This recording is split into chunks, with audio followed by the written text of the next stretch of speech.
I watched a man die in a chair, not in a hospital, not in a bed, in a barber's chair on 86th Street in Bay Ridge, Brooklyn, on a Thursday afternoon in October of 2003. His name was Harold Jansen, 67 years old, retired 8 days earlier after 41 years, with the same accounting firm. 8 days he sat down for a haircut, had a massive heart attack, and that was it. Harold Jansen's retirement lasted a week and a day. I wasn't there when it happened. I heard about it from Tony the barber, who was shaking when he told me, but I'd been in Harold's life for 30 years.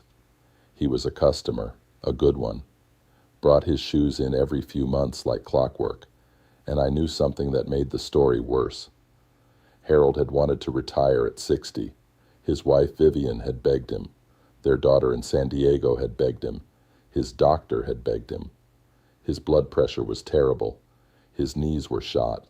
He hadn't taken a real vacation in a decade. But Harold kept saying, just 2 more years, just until I hit 40 years, just until the pension maxes out. And he kept going. 60 turned to 62.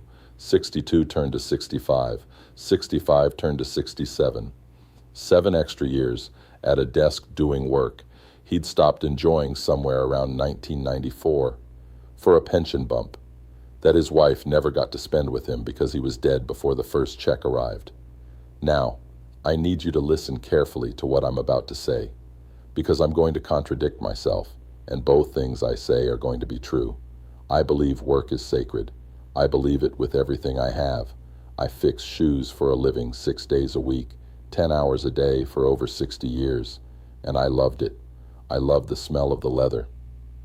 I loved the sound of the needle going through the sole. I loved knowing that when somebody walked out of my shop, they were walking on something I made with my own hands. Work gave me dignity when everything else was falling apart. It gave me a reason to get up in the morning during years when getting up was the hardest thing I did. And I also believe that too many people are killing themselves at jobs they don't love for money they don't need, during years they'll never get back. And they're doing it because they're scared, not of poverty, of freedom, of the silence that comes when you stop being useful in the way the world expects you to be useful. Both of those things are true.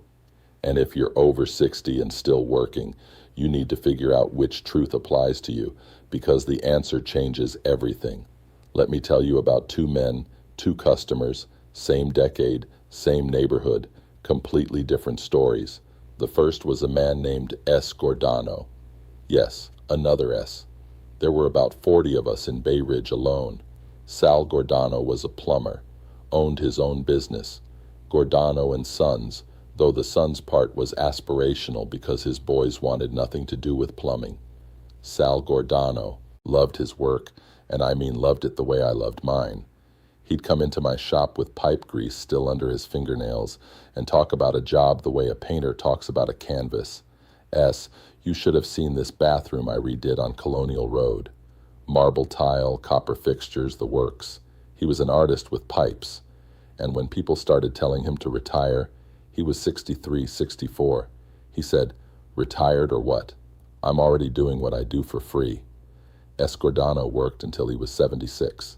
He cut back, sure, stopped taking big commercial jobs, only did residential work for people he knew, but he never stopped. And he was happy, genuinely happy. He'd come into my shop at 75 with the same spark in his eye he had at 50. He died in 2014 at 81. And his wife Marie told me he was sketching a bathroom renovation on a napkin the week before. That's how you go out. Working because you want to, not because you're afraid to stop. The second man was named Arthur Greenwald, worked for the City Department of Sanitation Administrative Side, not a garbage man, though he would have been better off if he had been, because at least garbage men get fresh air. Arthur sat in an office in Lower Manhattan for 34 years, processing paperwork that meant nothing to him. He told me once this was maybe 1998. He was 61. He said, "Shh, I haven't had a good day at work since Clinton's first term. 7 years without a good day," and he was still going. Why? Because Arthur was terrified of running out of money. Terrified. His father had been broke at the end. Died in a state nursing home in the Bronx in 1979. No savings, no dignity, nothing. And Arthur swore he'd never let that happen to himself. So he kept working. Every year he'd say, one more year just to be safe. And every year safe got a little further away, because fear doesn't have a finish line. Arthur retired at 66. His wife Linda threw a party, nice party, at a restaurant on 3rd Avenue, maybe 50 people. I went. Arthur stood up to give a speech, and he said something I've thought about at least once a month ever since. He said, I spent 34 years working toward this moment, and I just realized I wasted at least 5 of them. 5 years. That's what Arthur calculated when he finally sat down and looked at his finances honestly. He could have retired at 61. The year he told me he hadn't had a good day since Clinton, he had enough. The pension, the savings, Social Security at 62. He had enough. But fear kept him at that desk for 5 extra years. 5 years of his life traded for money he didn't need because the ghost of his father's broke nursing home was louder than his wife's voice saying, Arthur, come.